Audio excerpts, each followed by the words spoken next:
Hey Ringside crew, welcome to the internationally known Dudes at Ringside podcast.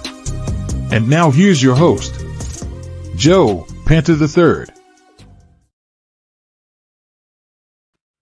Hello there, wrestling fans, and welcome to another episode of the internationally known Dudes at Ringside podcast.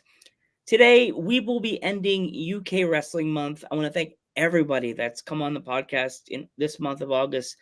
Thank you so much. It means a lot to me to be able to interview wrestlers from halfway across the pond to how I could help you guys get your names out there. If you didn't get a chance to come on and you're watching this episode from TNT or any promotion that connects to the one that this young lady that I'm interviewing tonight, message me on Instagram, please. I love the interview. I love promoting everybody from all over the world. But today, I have a young lady that's gonna help end UK Wrestling Month. She's a ring announcer. Let's give a warm Dudes at Ringside welcome to Laura Summers. Welcome. Hey. Awesome. So how did you get into the business of professional wrestling? I've been a fan. I got into wrestling very late, if I'm honest. I only started watching wrestling probably about 10 years ago. My first ever live show was actually when NXT came over for the first time, when they had a big show at Blackpool. I went front row to that, and I'd been interested in what I'd seen online. I'd watched bits of the Monday Night Wars and things like that, but it never really hooked me until I was there in a venue. And when seeing it live up close, I was gripped. Did a couple of sort of the WWE shows, things like that. And then I went to my first independent show, 2018, I want to say. That will have been Progress down in London. They were actually in Sheffield that day. And it was just another level. And since then, I'd been really interested in doing it. It was hosted at the time by a comedian called Jim Smallman. And he was just so engaging and got the crowd so involved in the show, and everything he did was to big up the guys in the ring. And that was kind of what I wanted to do. I tried back then to get involved, but there wasn't that much. It's hard enough as a wrestler to get into the business, but as a ring announcer, there's only one of you per show. It's a tougher but an easier gig, to try and get on a show. So I didn't get very far. Last year, I started referee training at the beginning of the year with one of Britain's favourite referees, James Greenwood. He's an absolute British legend. We all love him to bits. And I was in a class of probably about 30 of us to start with. Loved it. As the guys started debuting on shows, I was so proud watching them all debut, but I wasn't getting that hankering of that's what I want to do. I was still sat here watching the ring announcers being like, that's what I want to do. I want to get everybody hyped about it, bring the energy to the room, things like that. So I spoke to TNT's ring announcer, Mad Dog Mike Angus, about how he got into it. And very gratefully, he took me along to one of his shows that he was working, showed me the ropes. I did a couple of matches for them. Did bits and bobs shadowing him and another big ring announcer over here called Simon Hill. And then eventually I landed at a company in Chorley called the LWF, who wanted a second ring announcer to sort of go alongside the guy that I have currently. And we've just sort of bounced off each other. We got on so well to start with. And I've just run from there. I've ended up doing, I think I'm on 15 shows now in 6 months. Mostly for the LWF. I've done a couple of shows for a promotion in Warrington and things like that. But yeah, it's just so much fun. I absolutely love getting the crowd riled up, and when you've got the kids screaming, and there's nothing better than helping get the energy up in the room. Oh yeah, that's the best part of it. With you being a ring announcer, what is the most craziest thing you've ever had to do during a show? Because I know you work with TNT. Have you ever had to get involved in a match in the middle of ring announcing wise? No, I've never ring announced for TNT yet. Hopefully one day. One day when Mad Dog's ill, I'll be hanging around waiting for the microphone. But no, I've done bits of sort of helping out with the crewing around there and building some of the weapons. That must be fun. Yeah, it's terrifying at the same time. The first weapon I ever built was a light tube log cabin that Drew Parker ended up going through. What? A log cabin? Yeah, so it's like 2 rows of light tubes like that, and then they stack them up alternatively. And watching a weapon that you've made be used is sort of it was sort of a weirdly proud moment, but also terrifying. Like, what if that hurt the wrestler? And it's kind of, you have that weird like guilt of, even though they've done it to themselves, it's like you've made the weapon that's ended up hurting them. Thankfully, nothing's ever gone wrong with stuff that I've made. It's like a cop thing. I'm like, am I involved now? Do I have to sign the police thing? Do Yeah, I if someone have? gets hurt, is this on me? Did the when the ambulance pulls up to grab the wrestler? Are you the one that they have to say who made this monstrosity? This person just went through, and you're like, Yeah, oh God. thankfully, there's been a lot worse weapons used in places like H2O, TNT, than I've ever made. So very tame. Yeah, I've heard some crazy stories from Randy West, which is like an American, like I say it to indie wrestlers that love wrestling fans that love like hardcore wrestling. They you say Randy West, and they're like, oh my God, she's a legend. I interviewed her last year on Dudes at Ringside, and like she told me a story about, I'll have to tell you at the end of the podcast. It's kind of like racy, but she did some certain thing to a female wrestler from Canada, the staple down below, Right. to the ring, and she did one that she said that called a bear trap, and she got thrown into it and broke her neck. Like she didn't even know her neck was broken until she like went to the hospital. The next day she said her neck hurt, went to the hospital, and they're like, how are you? Like, what were you doing yesterday that this happened to your neck? You're like, I'm a deathmatch wrestler. I'm like, yeah, we had a wrestler about 12 months ago. He was in a cage match, not a deathmatch wrestler, but he was in a cage match like the end of a big feud, and he broke his foot, I believe, in 3 places, and continued to finish the match. And it was only a couple of weeks later he went to the hospital because he'd been told he'd just sort of pulled some tendons or something and carried on his life. And about 3 weeks later, he went to hospital, and they were like, "We don't actually know how you're walking right now." So it's crazy. I'm not laughing at that. I'm just like, oh my God. See, like non-wrestlers like me, and you're a ring announcer, you like that. Like someone breaks their foot in like 3 places. Like, what? Like, I tell my sister, Sassy Chica, and she's like, I'm a nurse. And she's like, I told her, like, her first wrestling we went to Brooklyn. And I'm like, you may see someone get hurt. Like, she's like, is this death? Like, what kind of show is this? I'm like, just a wrestling show. She's like, why would you say that? I'm like, wrestling shows are unpredictable. Like, have you ever had to get in the ring like during a match and somebody gets hurt, like to help like keep them going or like keep them okay?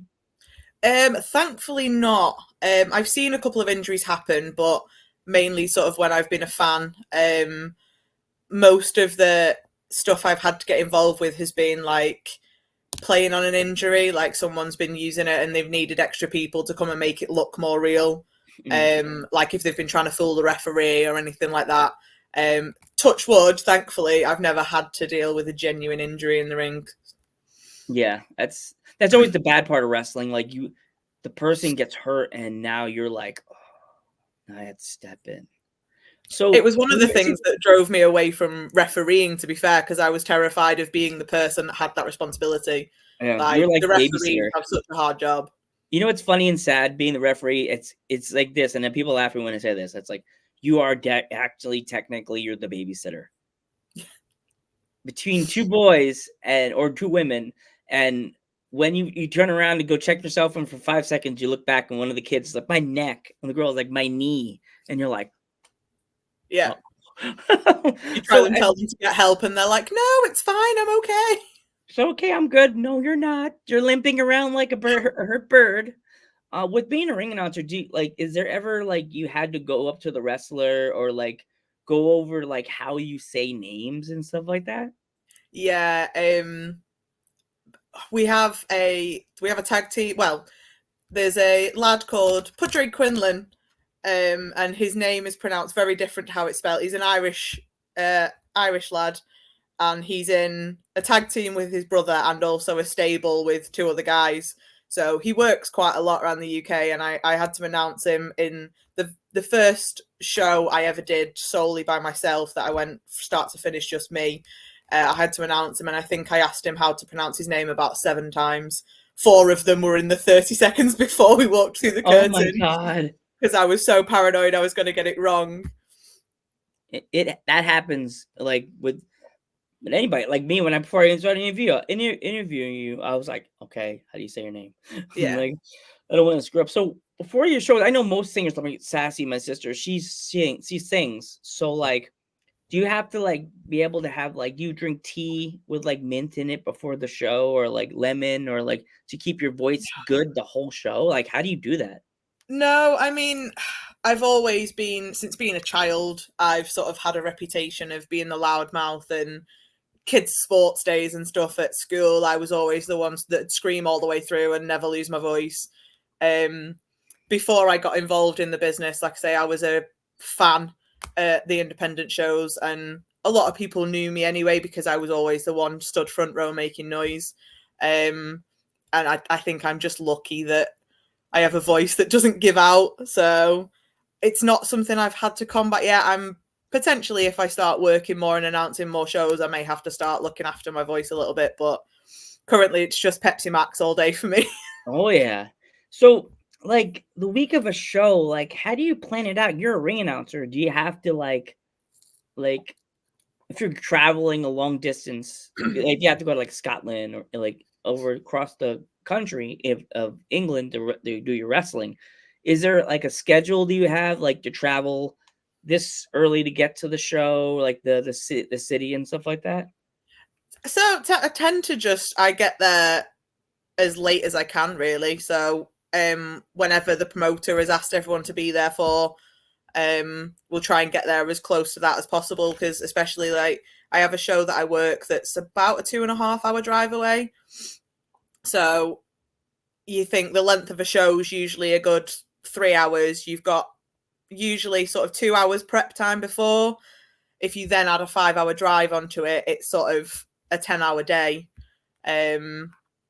So it gets quite lengthy if you start turning up too early to shows. So you need to leave plenty of time to make sure you speak to all the wrestlers, get all their information, how they want to be announced. But I try not to be there for too long because your energy dips eventually, and then trying to get the adrenaline back up to go out and get the crowd hyped can be difficult. Yeah, that's the tough part of being an announcer, because the crowd could be sitting at their phones, like drinking beer. Some of them could be drunk already because there's an open bar usually at shows and stuff like that. Unless it's if it's a PG show and they don't have beer, they just have soda and water. So like, do you have to bring, because you get there last minute, do you bring like a lunch to bring in your car so you eat before you like the lunch or before the show, or do you wait to the end of the show to eat lunch/dinner? I'm usually a bit of a nightmare, and I tend to not eat as much as I should do on show days. I'll sort of snack on crisps and biscuits, and that's about it, really. I hate getting in the ring feeling really full because I just feel a bit sick and sluggish. So I tend to have like a big dinner before I leave and then just snack throughout the day. Yeah, that's the crazy part about being in the indie scene. Like, you think you'll be able to eat food before the show, and then you get to that moment, you're like, no, I'm not. Yeah, well, as soon as you walk into a venue, there's so much to do and so many people to talk to, and even if you're not talking about the actual wrestling, you get into a conversation about something, and then you realize that someone's shouting, "Oh, we're opening doors in 10 minutes," and you're like, I need to talk to such a buddy and such a buddy. And it then becomes a mad rush because you've been distracted talking about the rugby game that's just been going on or something. Yeah, you're like, oh man, try this beer. I can't. Working.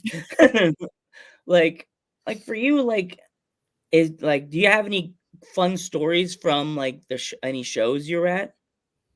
I think the funnest story from probably a show was randomly going backstage, helping pack up the ring and things, and someone coming and asking if I can take Gangrel to McDonald's. We'd had WWE superstar Gangrel, member of the Brood. He'd been at one of our shows, and he had about a 4-hour drive up to where he was staying to work his next promotion the day after. And I don't think he'd eaten all day, and all he wanted was something to eat, and everyone was so busy. So yeah, just driving Gangrel through the McDonald's drive-through was a very, very surreal experience. All you can hear in your head is the Gangrel theme with the red lights behind you, Yeah. probably. Yeah. So, if do you have any shows coming up for either the promotion you work with? So the promotion I work with, LWF, they run a lot of shows. I think by the time this goes out, we will be. I think we'll have just done our big Clash at the Centre, which is a show we do in line with like a kids program. So the promotion owners run like a training, like 8-week training thing with children in the local area, and we then do a big show at their community centre. Basically, we get the kids involved, they come out with the wrestlers, they announce some matches with us and things like that. So by the time this goes out, that will have been last weekend, and we'll be building to, I think, our Super Longridge show, which is already planned to be a big show. We've got some big title defenses on the line, and luckily the LWF crowd are absolutely insane. We sell out shows in hours, and they come and they make so much noise for us. It's amazing. Awesome. There's quite a few like young wrestlers that are in your promotion. Do you want to talk about any of them? Give them a little spotlight tonight. There's one I know of that she's just getting her like hands wet in wrestling. She's doing really good stuff that I've been watching. And I'm an American wrestling fan, and I see her and I'm like, every time I see it, I'm like, congratulations, girl. I've been watching her journey. Like, she's been doing great. Maddie Morgan. Yep. Yeah, she's a good girl. Absolutely insanely talented. For 16 years old, she's absolutely unreal. The athleticism of that girl is just stupid. She's got a good head on her shoulders. She's been concentrating on her exams, and now she'll have finished her exams now. So, touch wood, she's done really well. I have no doubt she will have done, and I'm really excited to see what she does over the next 12 months, because I've already had promotions in the local area asking about her, wanting to book her. She's going to go far, that kid. And I messaged her recently on my own account, and I said, once you had a lot of matches under your belt, I want to invite you on the podcast. And she said, thank you. Oh my gosh. Thank you so much. Because I didn't say this to her, but when you see her, tell her Dudes at Ringside is really fun and the guy's really nice. You just interview with me. Make like I'm selling a brainwash. No, like she gives me a lot of vibes of she may get excited when I say it. She gives me a lot of vibes of a young Billy Starks. You know who Billy Starks is, right? Yeah. AEW champion, one of AEW champions. Yeah, she's good. That vibe, like she's got that young. Could be the future of the indie scene in the UK. You know what I mean? Like every other female wrestler right now is sitting there doing this little the women we've got here at the minute, like there's the talent coming out. We've got people like Lizzie Evo, Alexis Falcon, Rio. Like they are absolutely killing it and proving that the women can absolutely stand with the guys. We've just had TNT have just had Emerson Jane and Charlie Evans in the deathmatch tournament at Thrill Kill. Like the women we have over here, we're so lucky, and we get Ali Catch over quite a lot. I think we've got Ali Catch coming over. I think she's over in July, so she'll have been by the time this goes out. Her and Effie are over for some more shenanigans. Effie's supposed to be doing a show by me too. Smash Masters Wrestling, June 23rd. He's supposed to be there. Effie's supposed to be here. I'm trying to go to the show, but I don't know. I don't know if I could double book myself and go to one show in Long Island and then go to one in Scranton. I don't know how my energy is going to be about the second day. Yeah. I don't know if I'm going to be having meltdowns going, I'm tired. Like, and there's another one, Lizzie Evo. I've been dying to get her on Dudes at Ringside, but that woman is crazy busy. Yeah, she's just been over to Australia for her, and she's up and down the country, here, there, and everywhere. She's training people now at Future Shock and Claw. She's so talented and such a lovely woman. I've been dying to get her on. And you know who also you said? Riho. What a doll. I love Riho. I love every one of my female wrestlers that come on from the UK. Everybody. But I interviewed Liz. I have never interviewed Lizzie, and me and her talk all the time on my regular Instagram, Joe Panther the Third. And she talks to me all the time. You know, we got to work on this. I'm like, I know.